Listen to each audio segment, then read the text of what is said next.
അപ്പോൾ തമിഴ്നാട്ടിൽ ചൂടിന് കുറവൊന്നുമില്ല. തമിഴ്നാട്ടിൽ ഇന്നിപ്പോൾ തെരഞ്ഞെടുപ്പാണ്. കോയമ്പത്തൂർ അടക്കം പല സ്ഥലങ്ങളിലും ഈ പറഞ്ഞ പോളിംഗ് ബൂത്തുകളിൽ വോട്ടർമാരുടെ നീണ്ട നിര രാവിലെ തന്നെ പ്രകടമാണ്. TVK ഇമ്പാക്ട് ആണോ എന്നുള്ള കാര്യമൊക്കെ നമുക്ക് പിന്നറിയുകയും ചെയ്യാം. നമ്മൾ ഷെഫീദിനോട് സംസാരിച്ചുകൊണ്ടിരിക്കുകയാണ് അല്ലേ? ഷെഫീദിലേക്ക് മടങ്ങി പോകാമല്ലേ? ഷെഫീദ് എന്തായാലും നല്ല ആവേശത്തോടെ തമിഴൊക്കെ പറഞ്ഞു തുടങ്ങിയതാണ്. ഷെഫീദ് അപ്പോൾ തുടർന്നോളൂ.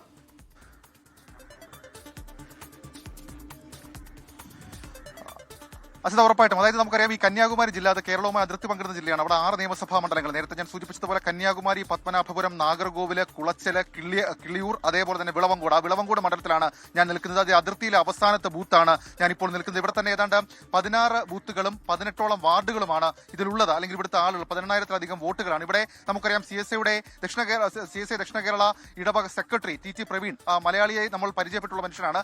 അദ്ദേഹം അടക്കം ഇവിടെ DMK അല്ലെങ്കിൽ DMK സഖ്യത്തിന് വേണ്ടി കോൺഗ്രസ് സ്ഥാനാർത്ഥിയായി മത്സരിക്കുന്നുണ്ട്. ഏതായാലും ആ രീതിയിൽ വലിയ പ്രാധാന്യമുള്ള ഒരു ജില്ല. അവിടുത്തെ നിയമസഭാ പോളിംഗ് ആണ് ഇപ്പോൾ നടക്കുന്നത്. നമുക്ക് ഈ ദൃശ്യങ്ങളിൽ പക്ഷേ കേരളത്തിൽ നിന്ന് വ്യത്യസ്തമായ മറ്റൊരു കാഴ്ച നിങ്ങളെ ഞാൻ കാണിക്കാം. അതായത് ഈ തമിഴ്നാട്ടിൽ ഇത്തവണ മുതൽ ആരംഭിച്ചൊരു പുതിയ സംഭവമാണ്. അതായത് ഒരുപാട് ബൂത്തുകൾ ഉണ്ടാകും ഒരു സ്കൂളിൽ. ആ സ്കൂളിലേക്ക് ആളുകൾക്ക്, പ്രത്യേകിച്ച് വയസ്സായവർക്കടക്കം പെട്ടെന്ന് എത്താൻ വേണ്ടിയിട്ട്, അല്ലെങ്കിൽ കൺഫ്യൂഷൻ ഇല്ലാണ്ട് എത്താൻ വേണ്ടിയിട്ട് അവർ ഒരുക്കിയിട്ടുള്ള ഒരു ക്രമീകരണം, അവിടുത്തെ ജില്ലാ കളക്ടർ ഒരുക്കിയിട്ടുള്ള ഒരു ക്രമീകരണമാണ്. ഇങ്ങനെ പേര് വെച്ച് ഈ ലൈൻ ഇങ്ങനെ തുടരും. അവിടം വരെ, ഏതാണ്ട് ആ ബൂത്തിന്റെ ഫ്രണ്ട് വരെ, വാതിൽക്കൽ വരെ ഇത് തുടരും എന്നുള്ളതാണ്. നമുക്കിവിടെ ഒരു ചേട്ടൻ നിൽപ്പുണ്ട്. ആ ചേട്ടനോട് ചോദിക്കാം. ചേട്ടൻ ഇവിടുത്തെ ചുമതലയുള്ളതാണ്. ശരി, ഇത് ആദ്യമായിട്ടാണോ ഈ സംഭവം? എങ്ങനെയാണ് സംഭവം? അതായത് ഈ ആൾക്കാർ പിന്നെ നമ്പർ തിരിച്ചറിയാൻ ഈ കളർ കോഡ് വെച്ച് ബൂത്ത് വരെ പോകും. കളർ കോഡ് ഇനി കളർ കോഡ് എന്നാണ് പറഞ്ഞത്. അതായത് ബൂത്തുകളിൽ ആ കളർ അടിച്ചിട്ടുണ്ട്. ഇത് അവിടേക്ക് എത്തുമ്പോൾ കളറുള്ള ബൂത്ത് നോക്കി പോയാൽ മതി. കളർ പോകുക. ഈ പിന്നെ ഇത്തിരി അറിഞ്ഞുകൂടാത്ത ആൾക്കാർക്ക് കളർ നോക്കി പോയാൽ മതി. രാവിലെ ആളുകൾ തിരക്കെങ്ങനെയുണ്ട്? രാവിലെ നല്ല തിരക്കാണ്. രാവിലെ പണിക്ക് പോകുന്ന ആൾക്കാർക്ക് രാവിലെ വന്നിരിക്കുകയാണ്.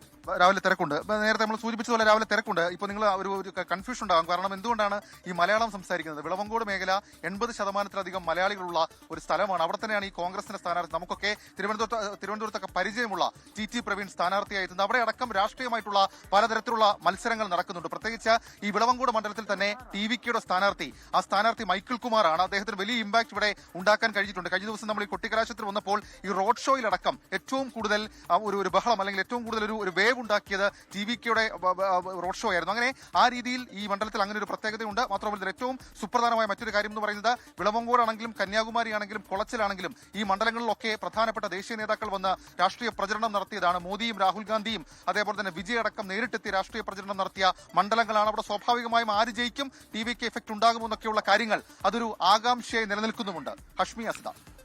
ഓക്കെ, ഷെഫീദ് റാവുത്തറാണ് വിളവങ്കോട്, കോയമ്പത്തൂർ എവിടെയാണ് നമ്മുടെ വിളവങ്കോട്, കന്യാകുമാരി വിളവങ്കോട് എന്ന് അതിന്റെ വിവരങ്ങൾ നൽകിയത്.